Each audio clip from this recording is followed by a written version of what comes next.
sweet like a buttercup. You're a Barbie doll. Show them all what I'm made of. Strut down the hall. Won't stop till I get enough. Welcome back, everybody. Today we're doing a deep dive into something a little bit different, a little bit somber. Yeah. We're going to be looking at the human stories behind the recent plane crash near Reagan National Airport. Right. Now, you guys have obviously seen the headlines.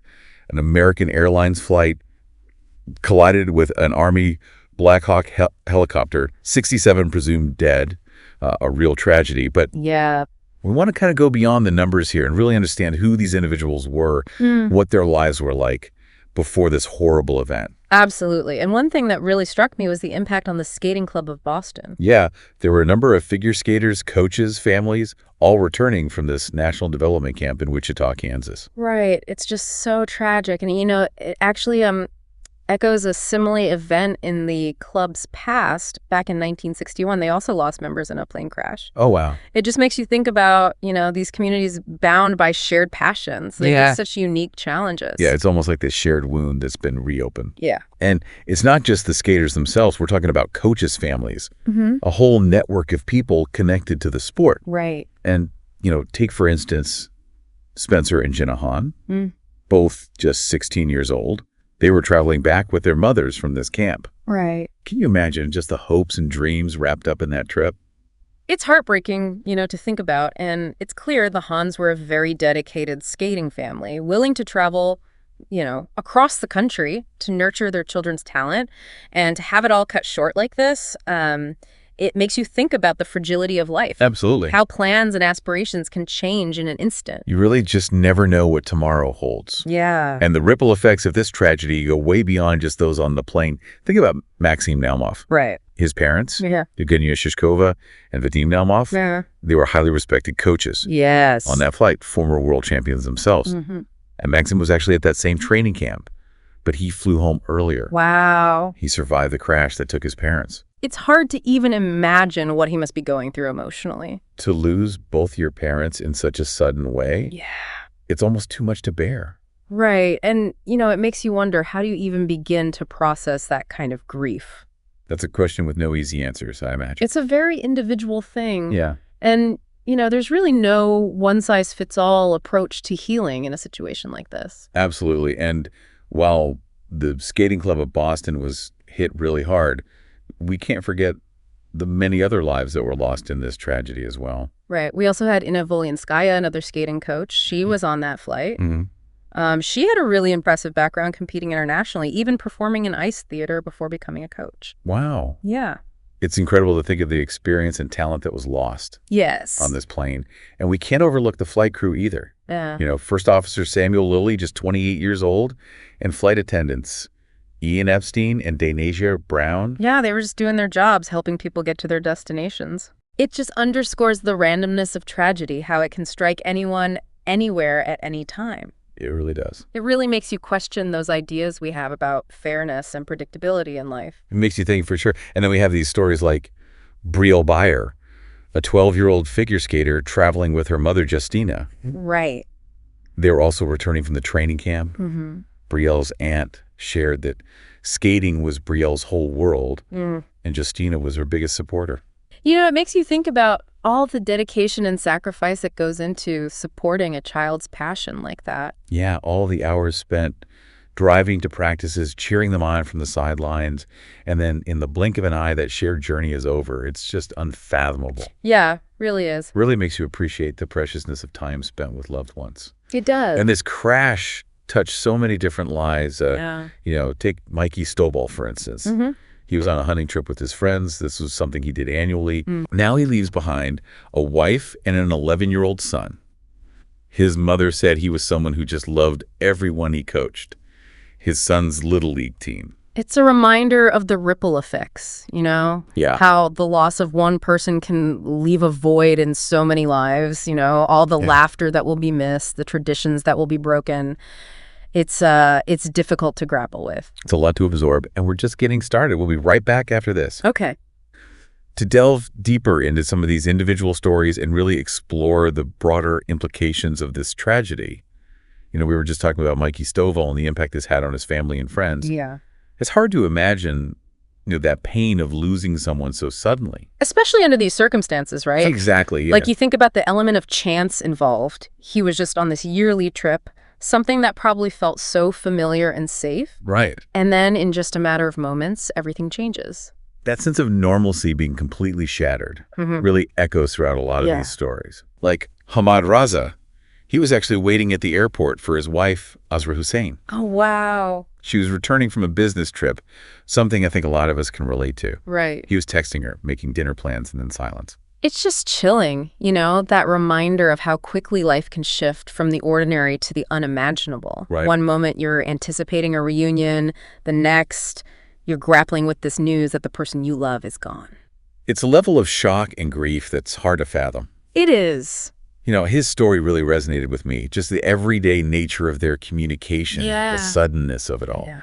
It's a harsh reminder that these tragedies aren't just headlines. Right. They're deeply personal stories. They're real people. Yeah, and each story is unique, and each loss leaves a very different kind of hole in the world, like Kia Duggins. She was a young lawyer about to start as a professor at Howard University. Wow. Her work focused on civil rights, challenging unfair policing and bail practices. So clearly dedicated to making a positive impact. It makes you wonder, about all the potential, all the good she could have done. It's a loss not just for her loved ones, but for the community she was serving. And, it raises questions about how do we carry on that work? Right. How do we ensure those fights for justice continue, even when we lose these passionate advocates like Kia? It's a heavy responsibility. It is. But also a powerful way to honor her legacy. Yeah. And then there's Casey Crafton, a father, husband, volunteer soccer coach. Someone who touched so many lives in his community. Yeah, clearly someone who believed in giving back, making a difference in the lives of others. And, it's a testament to the kind of person he was. That loss is going to be felt very deeply by all those who knew him. And we can't forget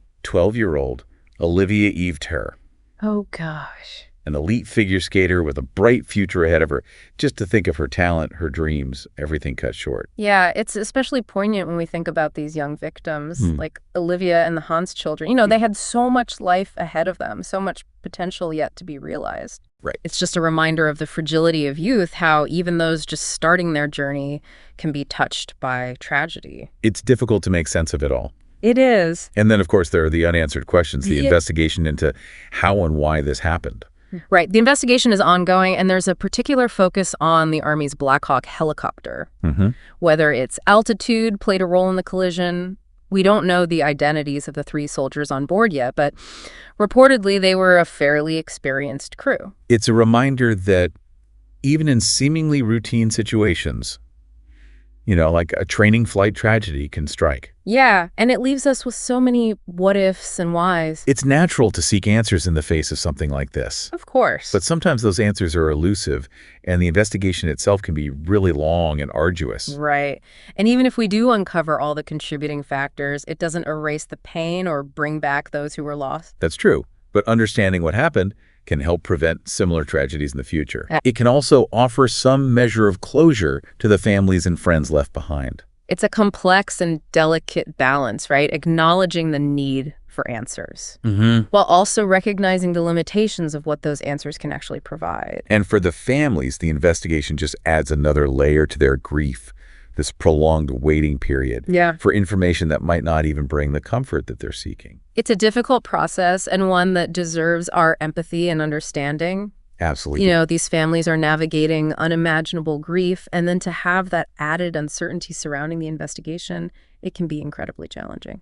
It's important to remember that they're the ones at the heart of this tragedy, and their pain is real and enduring. We might be trying to make sense of this event from a distance, but for them, it's a deeply personal loss that will forever shape their lives. And their journey of healing will be a long one. There's no set timeline or roadmap. There will be good days and bad days, moments of hope and moments of despair. It's a process that unfolds very organically, and it's essential to allow space for that process to occur without judgment or expectation. It's a reminder that healing isn't about forgetting or moving on. Right. It's about learning to live with the loss, to integrate it into your life story. And that takes time, patience, and an immense amount of strength. And it's a journey that will look different for everyone. Of course. Some may find solace in sharing memories, others in quiet reflection. Right.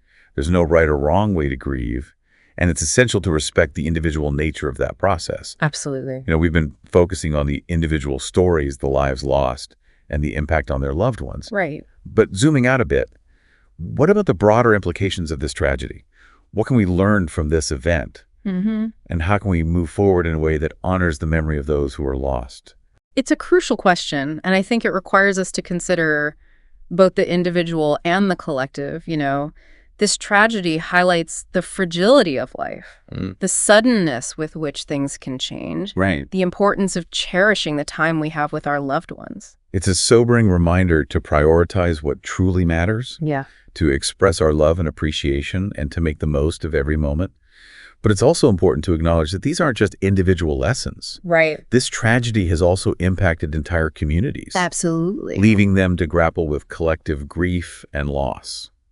We see this most acutely with the Skating Club of Boston, but it extends far beyond that, Yeah. This crash has touched so many different communities, families, friends, colleagues, sports teams, schools, neighborhoods. Right. The ripple effects are vast and multifaceted. It's a reminder that we are all interconnected, that our lives are interwoven in ways that we may not always realize. And when tragedy strikes, those connections become even more apparent. And those connections can be a source of strength and support Yeah. during difficult times. They provide comfort, understanding, a sense of shared purpose as communities come together to mourn, to heal, to rebuild.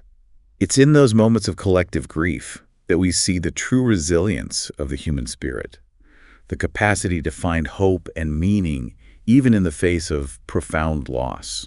And that resilience can manifest in different ways. Yeah. It might be in the quiet acts of kindness and compassion that emerge, the willingness to lend a helping hand, the sharing of stories and memories. It might be in the renewed commitment to causes and passions that were important to those who were lost. And it might be in the simple act of remembering, of keeping their spirits alive through our actions and our words. Right, because even though they are gone, their impact on the world continues. Their stories have touched us, challenged us, and inspired us. And that's something that will endure long after the headlines fade. Yeah. We've been talking about this collective impact and the ripple effects that extend far beyond the immediate victims. Right. It's clear this event has really touched so many lives in different ways. It really has. And, it's important to acknowledge that grief doesn't have a timeline. Right. It doesn't have a set of rules. And for the families and friends of those who were lost, this is just the beginning Yeah. of a long and painful journey. It is. It's easy to feel helpless Yeah. when faced with this kind of profound sorrow. What can we do as individuals to offer support Yeah. to those who are grieving? Sometimes the simplest gestures can be the most meaningful. Yeah. Just reaching out with a phone call or a card or a message, letting them know that you're thinking of them. Right. It can make a world of difference. It's acknowledging their pain and letting them know they're not alone. Absolutely. And it doesn't have to be a grand gesture. Sometimes just listening without judgment can Right. be Yeah. incredibly comforting. That's a really good point. And remember, everyone grieves differently. They do. There's no right or wrong way to process loss. Mm-hmm. Some might find solace in sharing memories. Others might need time and space Absolutely. to grieve privately. We need to be respectful of individual needs and avoid imposing our own expectations on how someone should be grieving. Yeah, exactly. And it's crucial to remember that grief doesn't just disappear after a few weeks or months. Right. It can resurface unexpectedly, even years later. So offering ongoing support, checking in periodically, letting them know you're there for the long haul can be invaluable. It's about being present, Yes. both physically and emotionally, for as long as they need us, and for those who are struggling to cope. Mm-hmm. Seeking professional help can be a vital step Absolutely. in the healing process. There are therapists and support groups specifically trained to help people navigate the complexities of grief and trauma. Right. There's no shame in seeking professional guidance during such a difficult time. In fact, it's a sign of strength and self-awareness. Right. It shows a willingness to prioritize mental and emotional well-being, which is so essential for healing and growth. And while we can't erase the pain of loss, we can offer compassion, understanding, and practical support to help those who are grieving find their way forward. You mentioned earlier that this tragedy has also impacted entire communities, leaving them to grapple with this collective grief and loss. How do communities heal and rebuild? It's a process that requires patience, resilience, and a shared commitment to supporting one another. Yeah. It often starts with coming together to mourn, to share memories, and to find comfort in that collective grief. We saw that in the immediate aftermath Yeah. of the crash, with vigils and memorials held across the country, people coming together to offer condolences and support to the families. Right. And as time goes on, that communal support might manifest in different ways. Fundraising efforts to help families with expenses, the creation of scholarships or foundations in memory of those who were lost, Right. or simply continuing the work and passions that were important to them. We talked about Kia Duggins and her dedication to civil rights.